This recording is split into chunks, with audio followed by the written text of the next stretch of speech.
Talk Erie and the Joel Natale Show. We're live from our Kingdom Financial Group studio here at 5th and State. Also live on Facebook and on YouTube. And we're having the crucial conversations that Erie needs here. And I'm glad to welcome back to our microphones here Rabbi Robert Morais, Temple Anshe Hesed. Close. Say it. Temple Anshe Hesed, which means Hesed, yeah. which is people of loving kindness. I love it.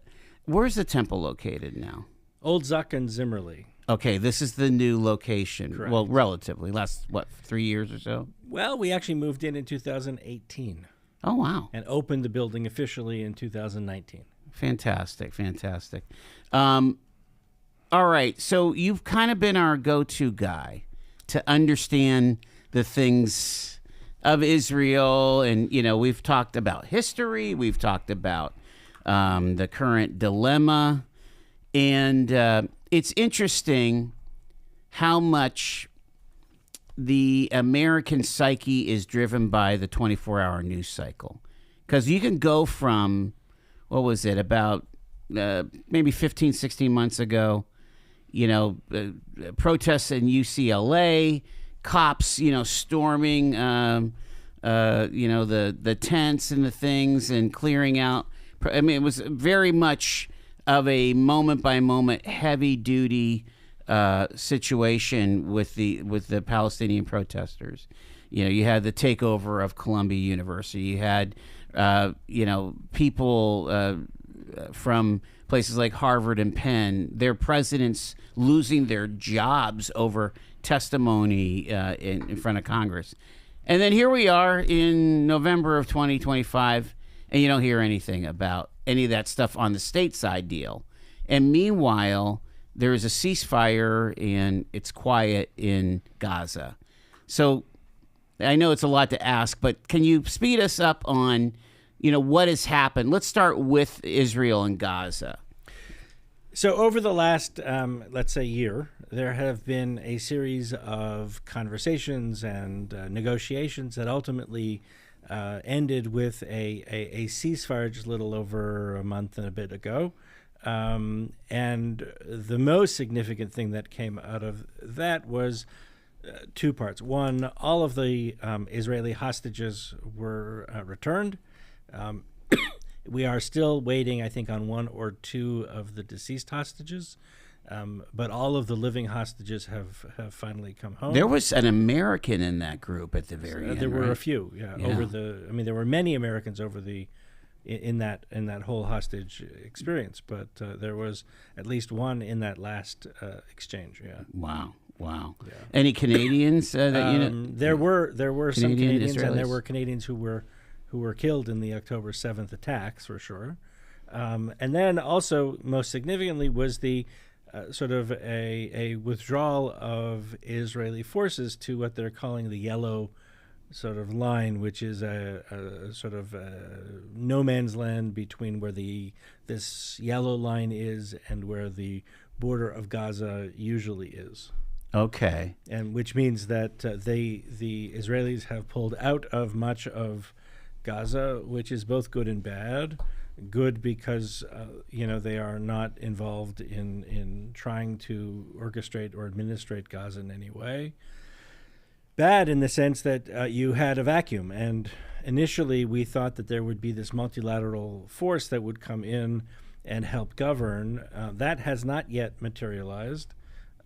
We keep hearing talk that it's coming or that it's in the works. But in the meantime, Hamas has gone in and has sort of filled that vacuum once again with a whole host of horrible actions, including imprisonments and blatant executions of people that have opposed or disagreed with them. And we're not really hearing very much about it because, unfortunately, it's people are although people, at least initially, were criticizing Israel because of their concern for the Palestinians, it seems that when Hamas does things to Palestinians, nobody cares. So interesting. which only highlights what the Jewish community has been saying in terms of there being a profound double standard for people's concern, that when it's the Israelis doing something, that's worth protesting, but when it's just about anybody else doing anything, it doesn't seem to bother anybody. Do you know what the state, again, a lot of conversation about the state of aid.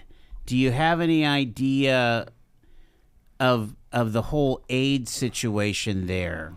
Sure. I mean, what we didn't see when Israel pulled out were evidence of true famine, and you did not see that? we did not. We saw fairly healthy people and people who have certainly gone through a terrible experience. There's no question.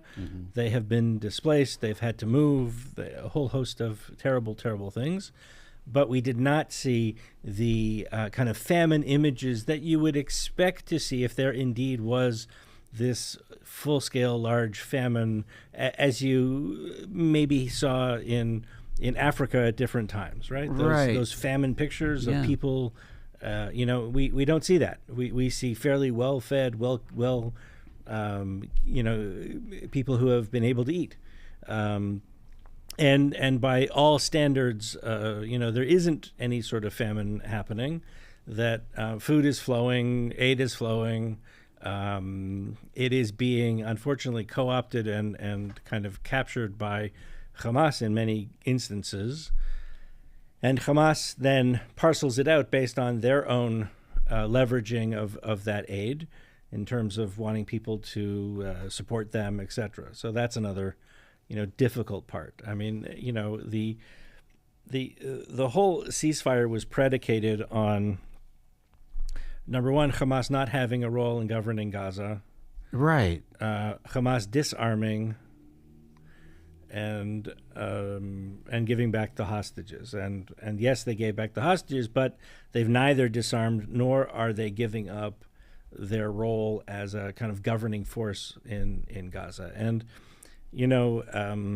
without a third-party intervention, and we've seen this around the world and throughout history, right? So if you would have left it to the Nazis to denazify Germany and take care of things themselves, we're pretty sure that nothing would have changed. Wow. Yeah. Right? What did it take? It took an enormous commitment on behalf of the United States and Russia and others to take over Germany, essentially for the better part of 10 years, before they were really able to, reorient themselves. And without the presence of a third party who is going to be able to administrate and keep things rolling and running, I think we're going to be back at an armed conflict as we have, for the last 100+ years. So this is just the latest in a continual cycle of violence between Israel and its Palestinian neighbors. And I think it's just going to have a flashpoint in maybe not Gaza, it could be the West Bank, it could be somewhere else, it could be Lebanon, it could be Syria, who knows. But without kind of this kind of coordinated third-party multilateral intervention force that was talked about and sort of promised, I think we're going to be right back at a conflict in the maybe not near future, maybe not months, but in the next 5, 10, whatever years. Are you talking about that kind of that peace force that Tony Blair was supposed to hold, be the head of that? Correct. I mean, he was slated to kind of head that up. We haven't seen any sort of evidence of that, right? There's been no commitments. There's been everybody was sort of thankful that we had a ceasefire, and then everybody sort of, went back home and forgot about the whole thing. Yeah, is this like a mission accomplished moment where, yes, we put the sign up, we have the big party in the Knesset, and we're still waiting on the little details? Yeah, except that this little detail is really the linchpin of whether or not we can create an experience where the Palestinians are truly going to stop being used as pawns and be able to create something that is viable for themselves. Is there, in your opinion, again, this is just, I want to lean in on your understanding here. When President Trump early on was saying things like, Gaza could become like Tel Aviv. Gaza could become this, he's into hotels and, not the Atlantic City of the Mediterranean, but certainly, a resort. And you look at that rubble and you're like, I don't have the imagination to see that. Would the people there have the... Well, okay. I mean, so how do you get there? There are, in theory, you have beautiful beaches. Tel Aviv is this amazing place. Haifa. Yes, and it's not like it's, the geography is not great, right? The whole country of Israel fits inside Lake Ontario. Wow. Right? So we're not talking about massive, plots of land. Pennsylvania is several times larger. Right. Right? It's, you can go the entire length of the country, in about 5.5 hours. Okay, that's the length of the country. You can go the width of the country in about 15 minutes in some places. Yes, yeah. If you were, going direct, right? So we're not talking about a huge, big geographical, distances. So if in theory, there are beautiful beaches. It's southern. You have great weather most of the year. It rarely rains ever. It's lovely. And there were at different times fantastic resorts and beaches and all sorts of things happening in Gaza. Really? Okay. Yeah. And there could be again. The linchpin, of course, is that Hamas, who is the leading, the ones who are leading in Gaza, even now, are far more concerned with attacking Israel than they are with building a home for the Palestinian people. Yeah. And so until they decide that actually creating a place for them to be and live and do is more important than defeating Israel, which, it's not going to happen. So whatever. But, Golda Meir, way back in the 70s, said, look, we're never going to have peace until our Palestinian neighbors decide that the future of, and I'm paraphrasing, the future of their children is more important than their hatred of us. Mm-hmm. And that still rings very true. Yeah. That until the Palestinians decide that creating the Riviera of the Mediterranean, right, in Gaza is what they want to do, versus trying to continually attack and defeat Israel, which, hasn't worked ever. It seems like a miserable existence. Terrible. Because you're basically relying on emergency aid, but it's not an emergency. This is literally the substance of your food is coming on a truck. It's like, it's so. We can't even imagine this in the U.S. or Canada, in North America. No, look, by North American standards, it is a complete disaster. And there isn't really anything possible in Gaza right now in which they could create an economy. So without international intervention, again, without the intervention, nothing is going to get better. They're simply going to, continue to live in these terrible conditions. But you look at Israel, and even if you don't want to look at Israel, let's say you look at Egypt or you look at Jordan, parts of Jordan, parts of Lebanon. These are big cities, and there's thriving economies. Well, there's tech. Look what they did at Dubai, right? Yeah, sure. They've created, they have literally created a whole community out of nothing. And they made it very attractive, and a lot of people showed up. Yeah. We're talking to the rabbi here. Rabbi Morais is with us here to take our first break. It's Talk Erie and the Joel Natale Show.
424, it's Talk Erie and the Joel Natale Show.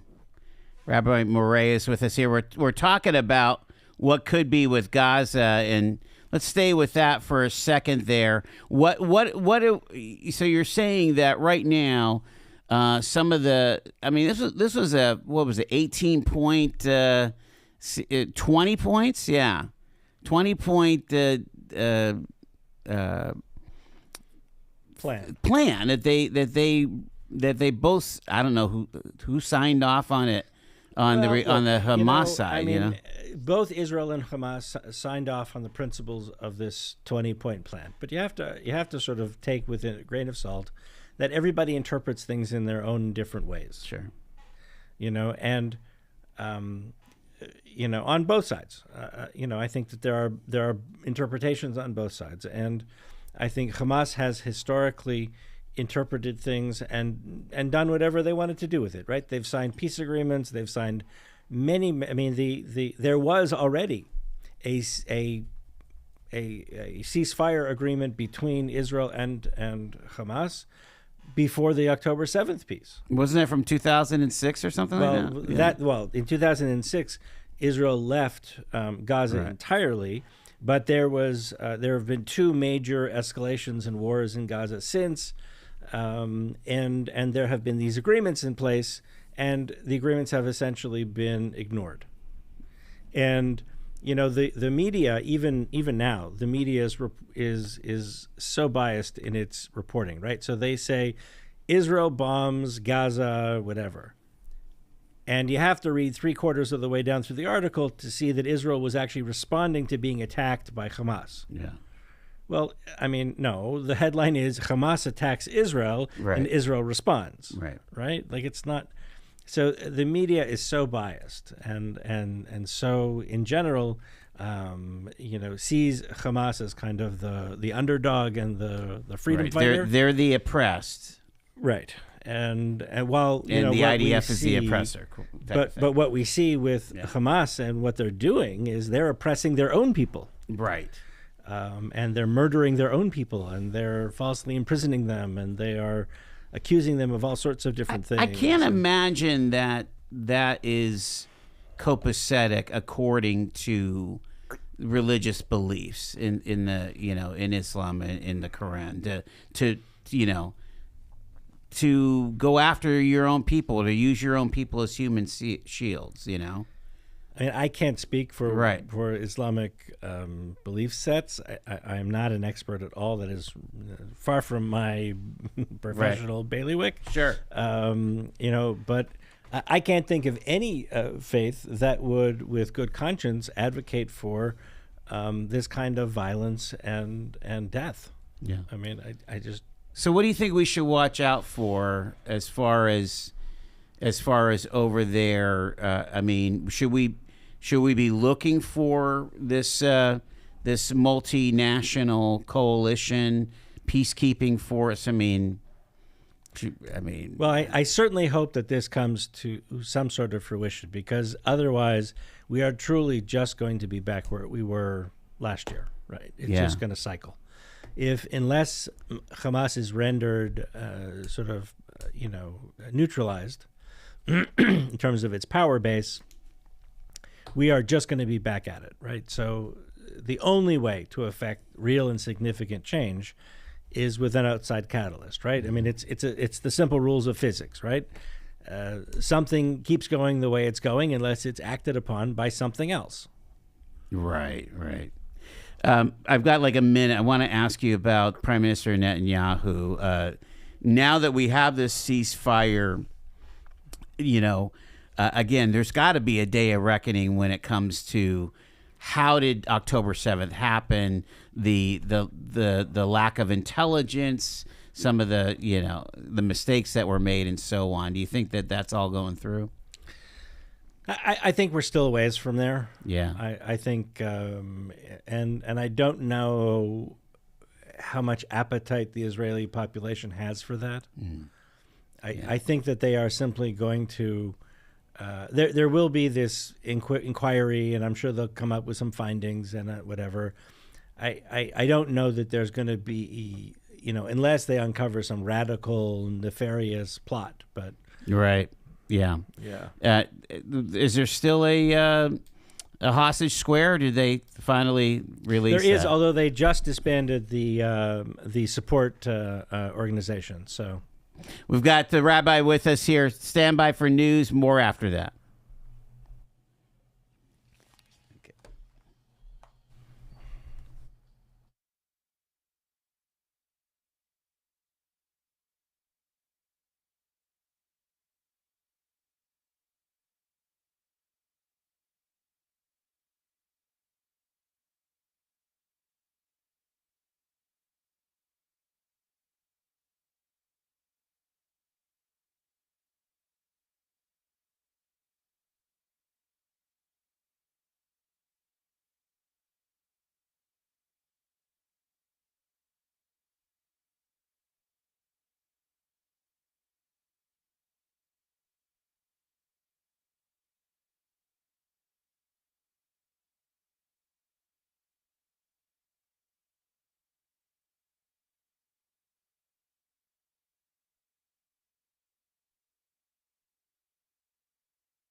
It's Talk Erie and the Joel Natale Show, live from our Kingdom Financial Group studio here at 5th and State.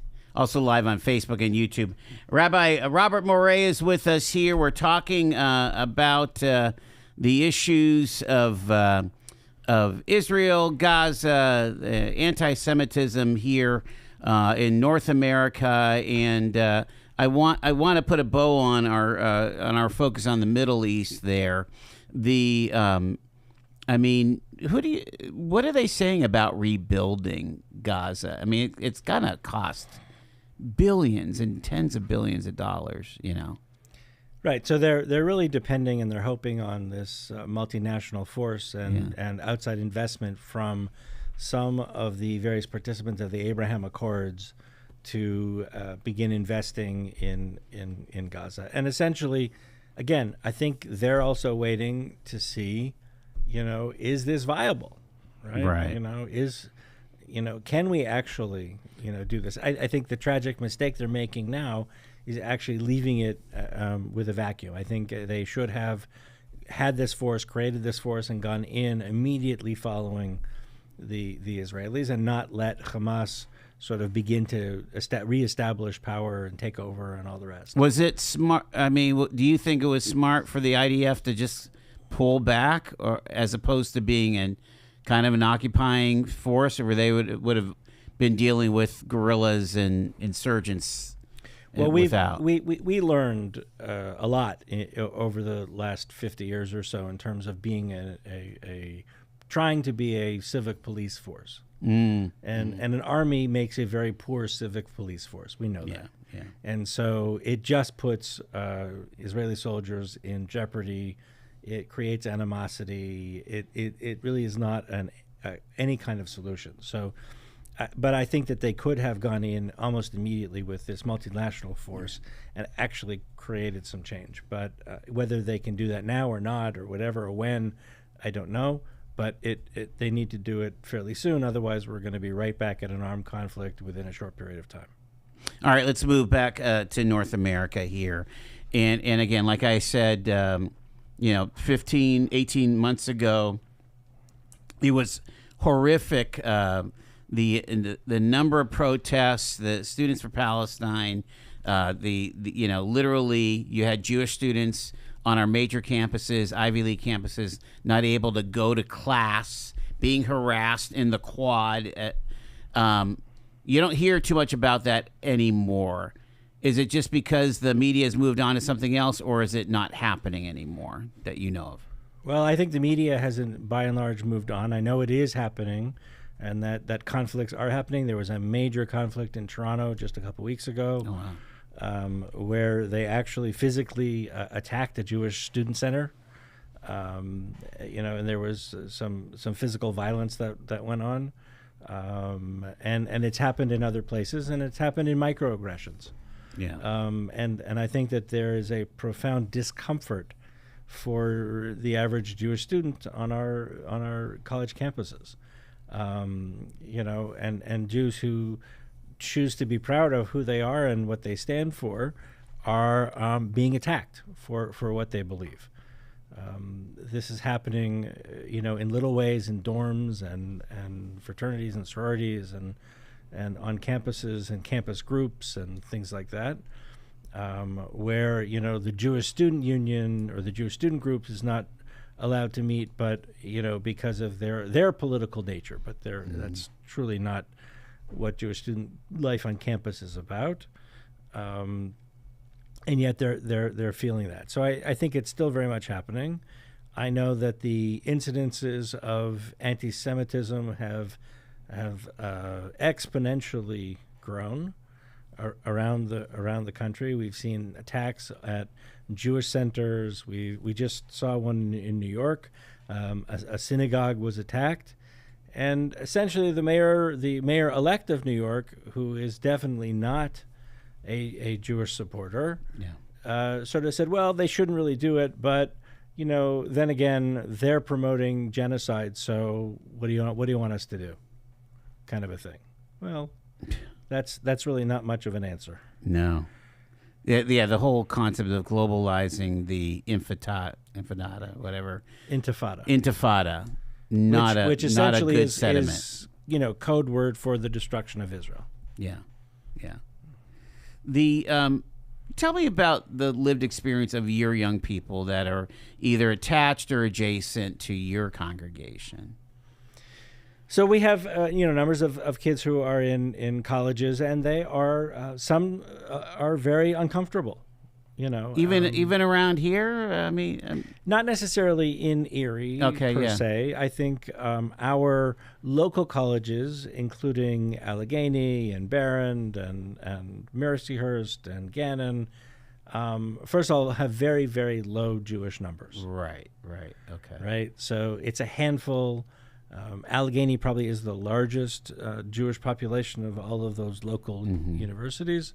And the others have a handful here and there. Sure. There isn't really Jewish infrastructure in the way that you would see it at Pitt or Harvard or Penn State, or other places where that are much closer to Jewish centers of population. That makes sense. Yeah. Right. So we've been pretty lucky here, and I have a couple of students who are at local universities, and they seem pretty comfortable. Which, thank God, and thankfully for the Erie community, who is also not, in many ways, chosen not to buy into a lot of this, and has taken things in a much more measured sort of a way, where we certainly have people who supported the Palestinians, and we have people who supported Israel, and we were able to have discourse and conversation, and I'm thankful that we live in a community that we can do that. Wow. But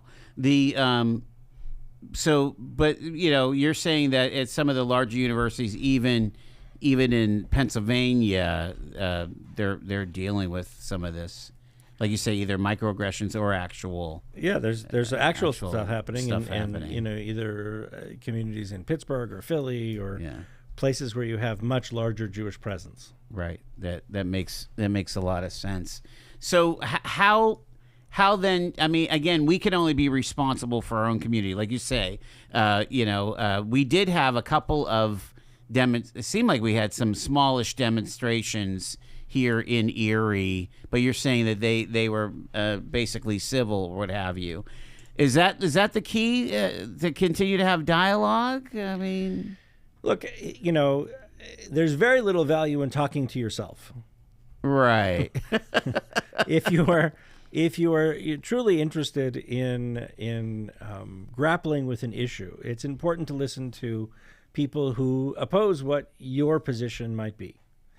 I talk about this a lot, and I think we have tragically, in sort of 21st century American society, lost the ability to be in relationship with people that we don't agree with. And if you take a look at a Jewish study Bible, for instance, it has the text of the Bible in the middle, and all around it has commentary. And the commentaries absolutely, disagree with each other. That was funny. And so these commentaries have existed on this same page for the better part of 1,000 years, all of them disagreeing with each other.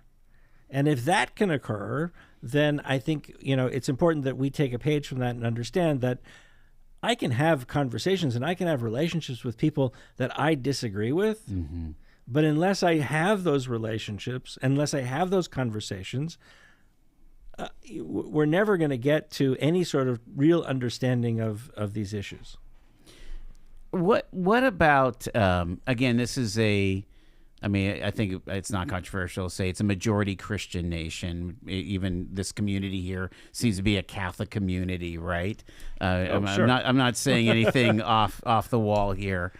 But yeah, if you're a good Catholic or a good Christian, give us a pro tip on how to think about all this stuff, because you hear these little whispers about the Jews running everything, all these anti-Semitic tropes that have been around forever, right? And those tropes and those anti-Semitic ideas have been around for the better part of 2,000 years. Yeah. This is what led to the creation of the ghettos in Europe, and this is the idea that the Jews were infiltrating and whatever. And I guess proof is in the pudding, so to speak. And if you look at the contribution of the Jewish community to social endeavors, to arts, to culture, all of it, it's a pretty significant track record of contributing to the betterment of society. And I don't know that there are all that many groups that have that same track record. Right. That anywhere Jews have been involved, it's been to better the community. So, where does the hatred come from? It's irrational. It comes from history. It's not called the oldest hatred for nothing. Oh, I didn't realize they call it the oldest hatred. Yeah.